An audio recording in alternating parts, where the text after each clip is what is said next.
No mercado há quase meio século, a Continental Parafusos oferece aos setores automotivo, linha branca, construção civil e eletrônicos um portfólio completo de parafusos, porcas e peças especiais. Nossa operação é otimizada. Além do robusto processo produtivo, os nossos clientes contam com pontualidade nas entregas e estoques de segurança. Somos uma empresa moderna, segura e legalista, que paga os tributos garantindo a segurança dos nossos clientes. Olá, a partir de agora os leitores de Autodata vão poder também assistir o From the Top, a tradicional entrevista que todos os meses abre a revista Autodata. Além de publicar a entrevista na revista, a gente também deixa o vídeo para você assistir quando quiser. Eu sou o Pedro Kutney, editor da revista Autodata, e ao meu lado aqui está o André Barros, que é editor da agência online Autodata. Olá, tudo bem, André? Olá, Pedro, tudo bom? Muito bem, então nós vamos conduzir o primeiro From the Top em vídeo deste ano. E o nosso entrevistado deste mês é o Marcos Vinícius Aguiar, presidente da Associação de Engenharia Automotiva, a AEA, que ele assumiu essa presidência para a gestão de 2 anos até 2024, agora em janeiro passado. Marcos Vinícius é engenheiro mecânico formado pelo Mackenzie e trabalha no setor automotivo há mais de 30 anos. Além de presidente da AEA, o Marcos também é diretor de Relações Institucionais da Renault do Brasil e representa a empresa na Anfávia como um de seus vice-presidentes. A AEA é entidade de consultoria técnica que ajuda empresas e governos a desenhar regulamentações para o setor automotivo. Neste momento de profundas transformações do setor e sua transição energética para a descarbonização, o que não falta é trabalho para a AEA na gestão do Marcos Vinícius Aguiar, que está começando agora. Então, Marcos, eu começo perguntando para você quais são os principais desafios da AEA na sua gestão, na presidência da entidade, para este biênio 2023-2024. Boa tarde, Pedro. Um prazer estar aqui com vocês da Autodata.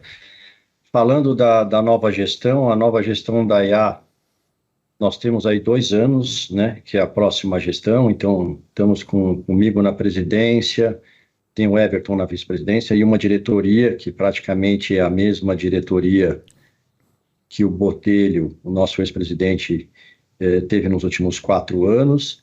Nós temos alguns desafios aí para o próximo biênio. Um deles é reforçar a aproximação com as universidades, né, com a academia. Hoje nós temos um diretor, que é o Marcelo Massarani, da Poli-USP, e nós queremos abrir esse leque com outras universidades fora do estado de São Paulo, né? Temos uma parceria com o Senatran, uma parceria com o IBAMA e com o Inmetro. Ou seja, essas 3 autarquias federais são responsáveis pelo arcabouço regulamentar no Brasil relativo ao setor automotivo.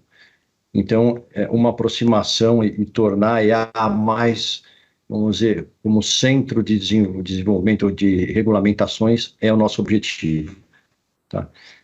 Nós também, dentro do Senatran, nós participamos aí com a Política Nacional de Redução de Acidentes, que é o Penatrans. O Penatrans, ele vem desde 2018 e nos últimos 2 anos houve uma reformulação e a AEA participa com a parceria junto no Senatran de estabelecer e propor novas regulamentações no âmbito da segurança viária e segurança veicular. Em linhas gerais, esse é o principal, né, escopo da entidade. Aí nós temos as questões de emissões, eu não vou detalhar, depois à medida que você vai me questionando, eu vou tentar esclarecer você. Obrigado.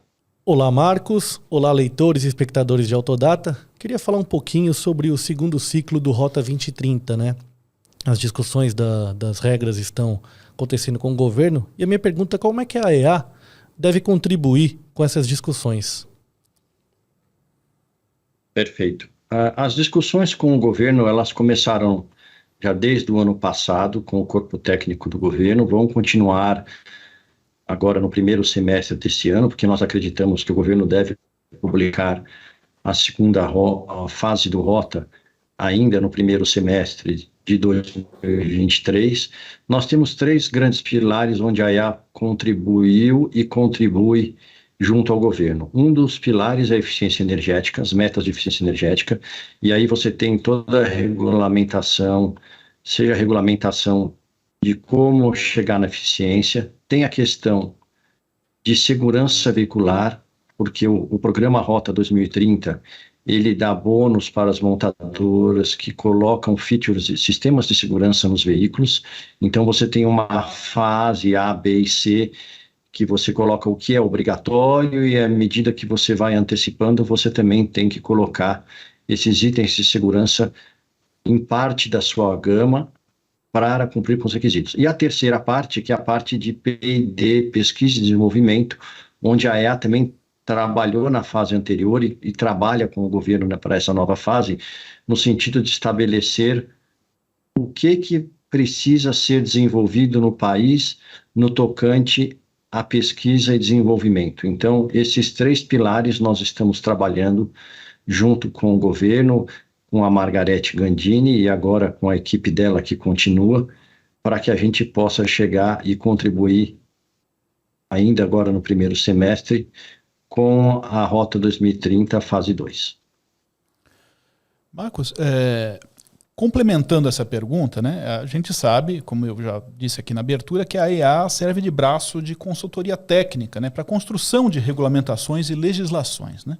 Neste momento, para além da nova fase, o novo ciclo do Rota 2030, né, quais as áreas que a associação está envolvida diretamente nesses processos? Em quais processos a EA está envolvida?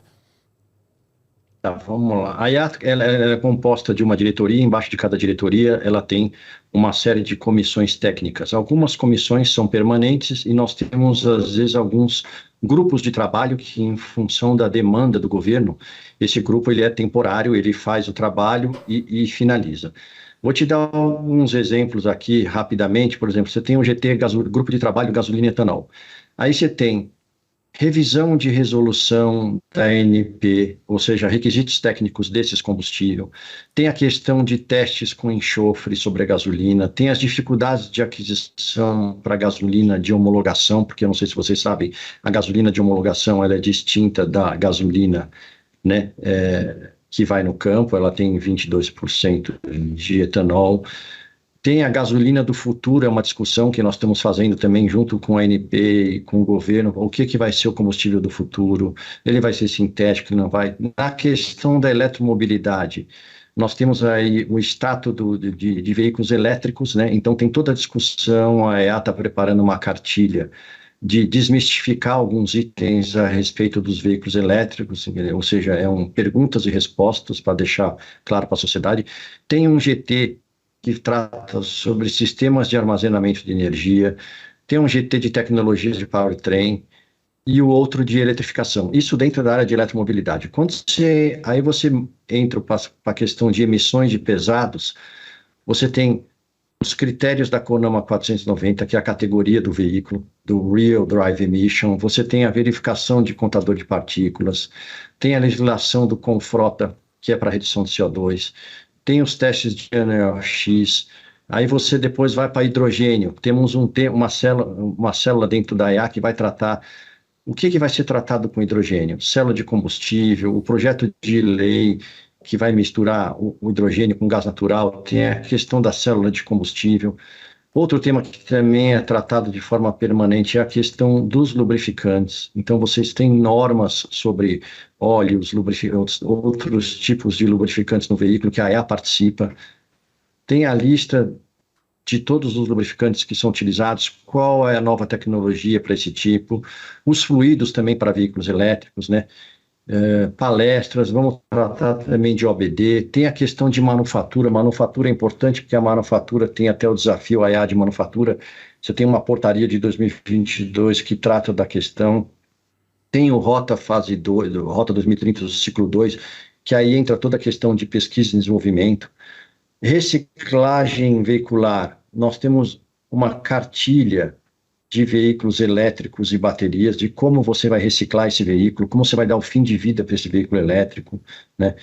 Você tem a reciclagem de veículos pesados, lembrando que agora, recentemente, o governo publicou a renovação de frota de veículos pesados, que deve começar a acontecer a partir desse ano, né, de forma gradativa, então você precisa ter como fazer isso, e a IA tem trabalhado para isso. Na questão da segurança veicular, tem os GTs do Senatran, a IA também faz parte da Câmara Temática de Assuntos Veiculares com representante do Senatran, e ela trabalha para suportar. O final do ano passado, na Fenatran, nós assinamos um convênio com o Senatran para que a IA seja o braço técnico do Senatran.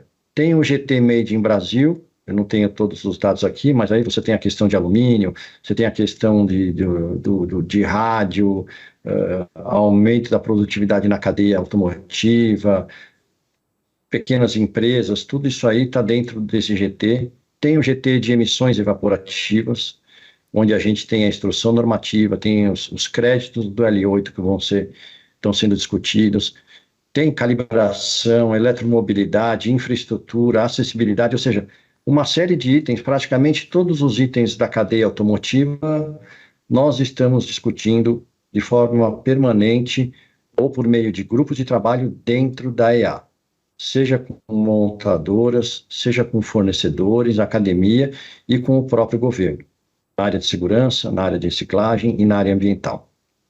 Não está faltando trabalho por aí não, né, Marcos? Não, não está. E, Marcos, qual que é a sua visão sobre o futuro da engenharia automotiva brasileira? Qual que é a nossa especialidade?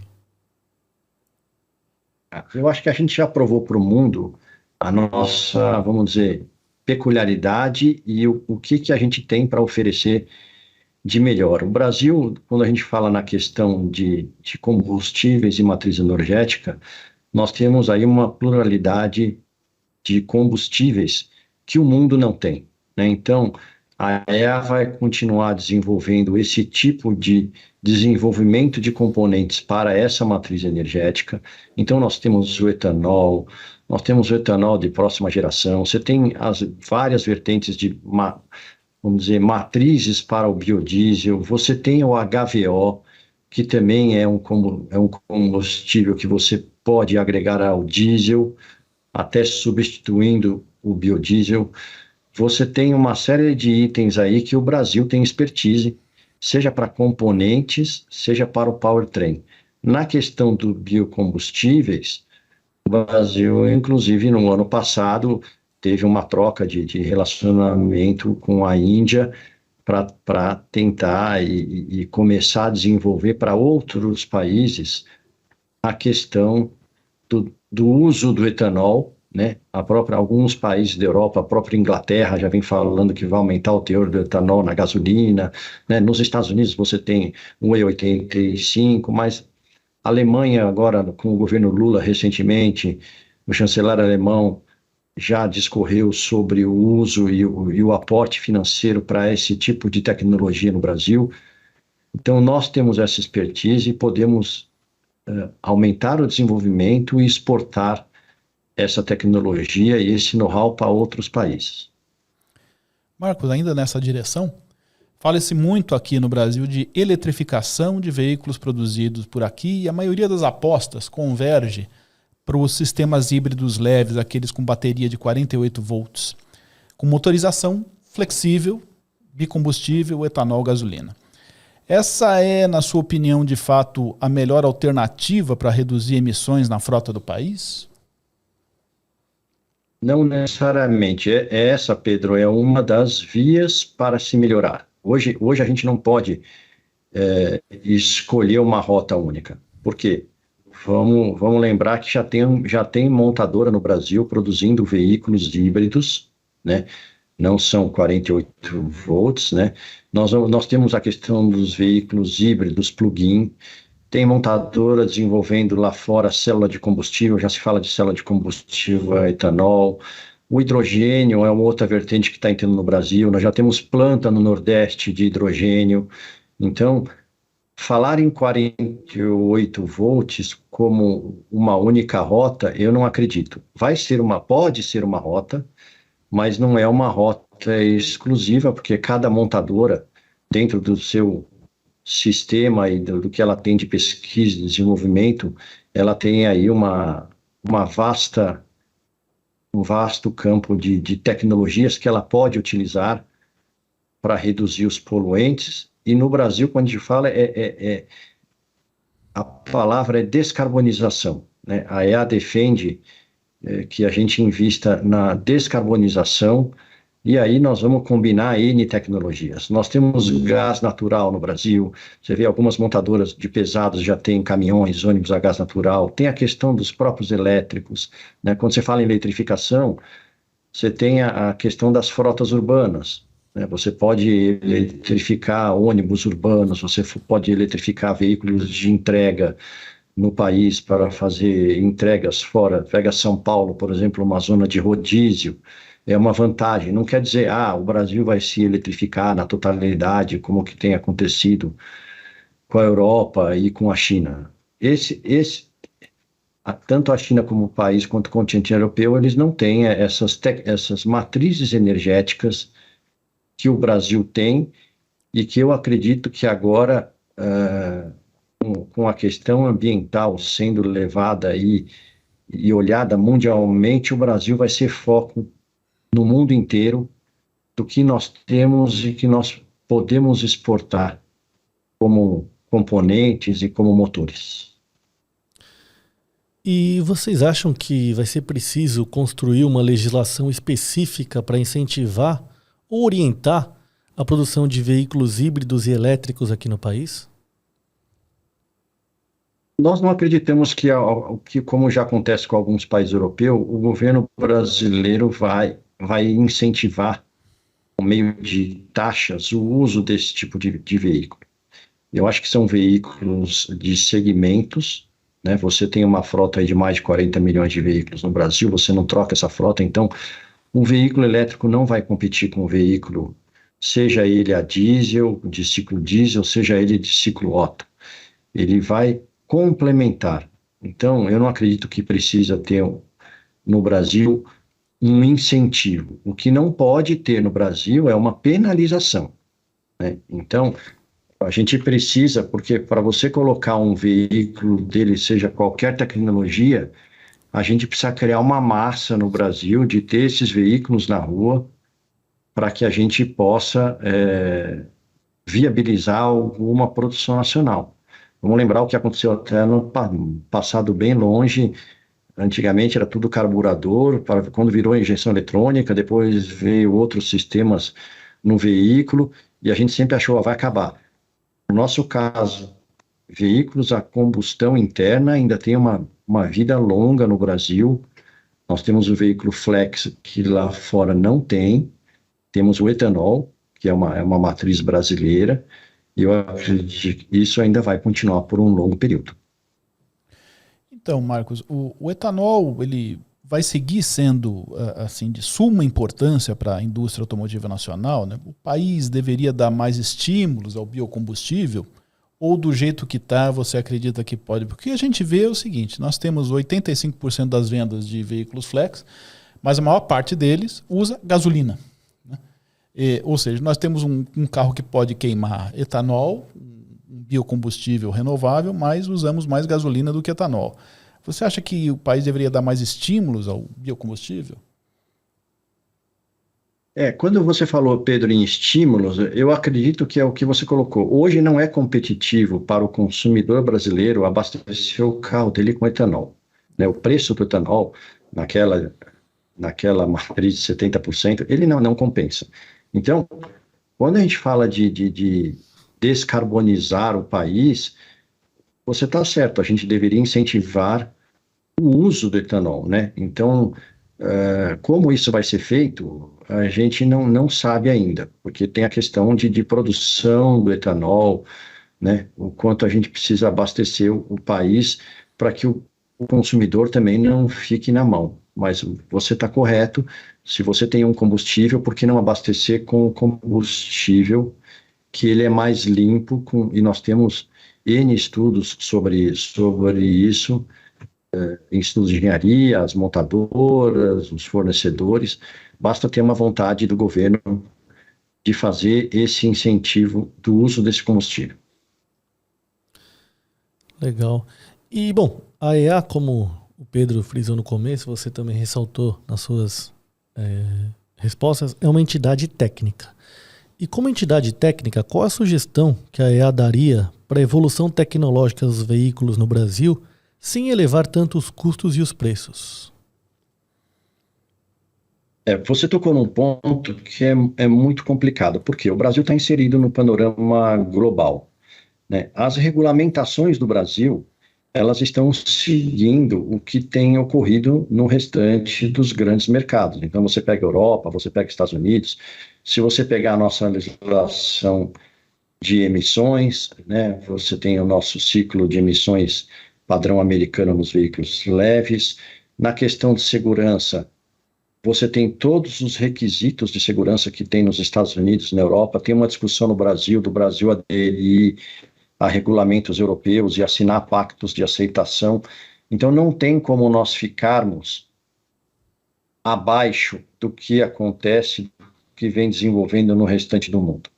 O que a gente precisa fazer no Brasil para fortalecer a nossa engenharia é termos previsibilidade, porque o nosso setor são produtos de ciclo longo. O grande desafio do setor automotivo é você fazer o retorno do investimento de determinado modelo de veículo, porque você tem a cadeia de fornecedores, você tem uma série de componentes do veículo onde você não consegue fazer essa troca tão rápida e dar um retorno para isso.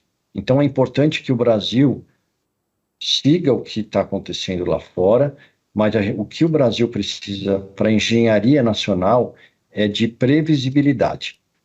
Se nós tivermos previsibilidade, o Brasil tem todas as condições de atender às regulamentações e vamos dizer, propor soluções e alternativas para cada regulamentação que vai entrando no mercado automotivo. Agora, Marcos, olhando para esse horizonte de diversas regulamentações, de propostas, né, de emissões e segurança veicular para o Brasil, né, você avalia, a EA avalia que elas estão na direção correta de convergência com o resto do mundo, com os países desenvolvidos especialmente? Sim, o Brasil está convergendo com esses países. Pedro, tem algumas, vamos dizer, peculiaridades do Brasil que, como eu disse, a gente precisa tomar muito cuidado. Porque na Europa você tem o combustível que é a gasolina pura, né? Aí depois da gasolina pura você tem algumas montadoras na Europa já estão falando na gasolina sintética para os anos futuros, estou falando há mais de 10 anos para frente. O Brasil tem um combustível específico. Quando a gente falou anteriormente na questão do etanol, vamos lembrar que o etanol ele não é só na escolha do combustível quando o consumidor usa. O etanol ele é adicionado na gasolina, em qualquer gasolina no Brasil, inclusive na gasolina que a gente chama de premium. Então você tem 22%, 27% de etanol na gasolina, que nenhum outro país tem. Então nós temos peculiaridades. Nós temos atualmente, não é? É o maior percentual obrigatório do mundo, né? Não é o mesmo percentual. E você tem a questão de durabilidade também, né?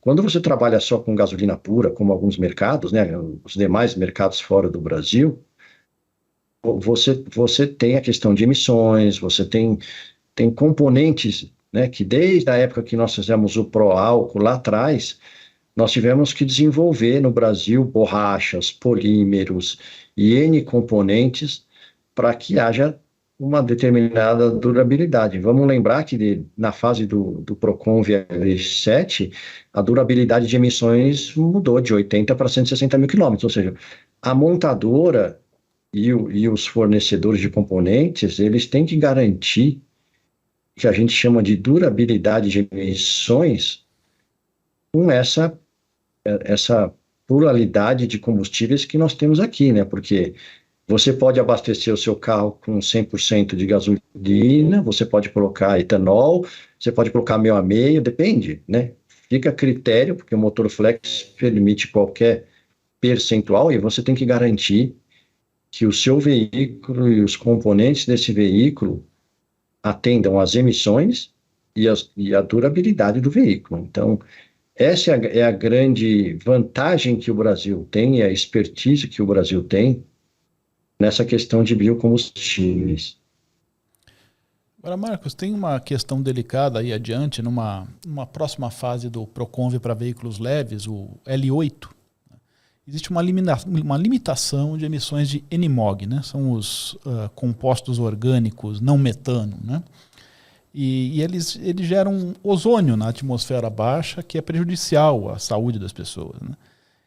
E esse limite pode inviabilizar, inclusive, os motores a etanol a partir de 2027. Como isso está sendo tratado? Essa questão já está sendo bem negociada? A IA já encaminhou, Pedro, para o IBAMA, né, uma posição técnica de que esses valores que você acabou de citar, eles precisam ser revistos, né? O IBAMA, a princípio, já concordou na revisão destes valores. Agora, o valor que vai se chegar, né, vão ser necessários com veículos da fase L7, né, produzidos a partir de janeiro do ano passado, a questão do qual é o BIM, né, qual é o MIR que eu vou colocar. O quanto eu vou ter que levantar a régua para não inviabilizar o veículo etanol. Porque, como você sabe, um veículo a combustão interna não é que seja impossível fazer. É como fazer e o quanto custa fazer. Você tem que carregar calibração, você tem que carregar catalisador, e você tem duas regulamentações no Brasil. Você tem a regulamentação de emissões, que é a questão do NMOG, e você tem a regulamentação de eficiência energética. Então, para você chegar nesse balanço, é importante que você tenha a tua regulamentação factível de ser cumprida. Então, respondendo em resumo, a IA já encaminhou para o IBAMA, dentro das discussões que foram feitas de um grupo técnico com montadoras, com fornecedores, uma proposta para que esses valores sejam revistos mediante testes, né, testes com uma pluralidade de motores e veículos, para que o governo, o IBAMA, tenha uma massa de dados para que ele possa, aí, nos próximos 2 anos, publicar uma instrução normativa e colocar os novos valores, de forma que a indústria automotiva continue com a possibilidade de comercializar veículos flex, né? Porque o grande problema, como você disse, é a questão do etanol, né? É o NMOG mais NOx relativo ao etanol, não é um problema da gasolina, entendeu? Legal. Marcos, bom, estamos encaminhando aqui para o nosso final. Vou fazer uma última pergunta, que é pensando mais no futuro da engenharia automotiva. O que a EA faz pelos estudantes, pelos engenheiros automotivos no Brasil? Vocês incentivam estudantes, vocês apoiam iniciativas de universidades? Queria que você desse um panorama legal junto com a área acadêmica. Nós temos uma área acadêmica na IA, então, nós além dos seminários que a IA propõe e que faz regularmente, a IA tem cursos e a IA tenta trazer, através desses cursos, vamos dizer, o futuro engenheiro para o setor da mobilidade. Um dos nossos focos na nova gestão é aumentar, vamos dizer, a troca de informações, porque nós ainda estamos muito focados em São Paulo, mas nós temos montadoras e fornecedores em outros estados aqui da União, e é importante que a EA abra um canal de comunicação para que esses demais profissionais possam ter oportunidade de receber treinamento, receber informações. Então, isso é uma das nossas prioridades, né? O Everton, nosso vice-presidente, ele está à frente desse tema, junto com o Massarani, que é da Poli, para a gente tentar trazer o estudante à realidade automotiva e trocar maiores informações. Muito bem, Marcos. Nós estamos já encaminhando para o fim, e eu vou te fazer uma ultimíssima pergunta, que é o seguinte, você avalia que a engenharia nacional está preparada para lidar com os temas que nós estamos vendo revolucionar a indústria automotiva, como a eletrificação, por exemplo? Aqui nós temos expertise e preparação para lidar com esse novo mundo automotivo? Eu acredito, Pedro, que sim. Não agora de imediato, porque a própria questão da eletrificação, nós ainda não temos ainda o know-how completo, porque é uma coisa que está entrando fortemente na China, né? Nos Estados Unidos, o Biden acabou recentemente, ano passado, de publicar a regulamentação que incentiva essa tecnologia, mas essa tecnologia está muito dinâmica. Se você começar a falar na própria bateria, né? Olha o que a gente tinha de bateria 5 anos atrás, o que se falava de bateria, o que se fala hoje de bateria automotiva. Nós temos aí a célula de combustível etanol, que é uma peculiaridade do Brasil, né? Então, tem a questão do hidrogênio, que a gente consegue fazer célula de combustível com hidrogênio. Eu acredito que o Brasil tem capacidade, sim, de que desde que investido capital aqui, treinamento, porque o brasileiro já demonstrou que tem condições, a engenharia brasileira, de dar resposta para as futuras tecnologias. Muito bem, chegamos ao fim desse primeiro From the Top de 2023. Eu agradeço a você, Marcos, pelo seu tempo conosco. Obrigado pela oportunidade. Obrigado, Marcos. Obrigado, gente. E mês que vem tem um outro From the Top. Aguardem e até lá. Até mais.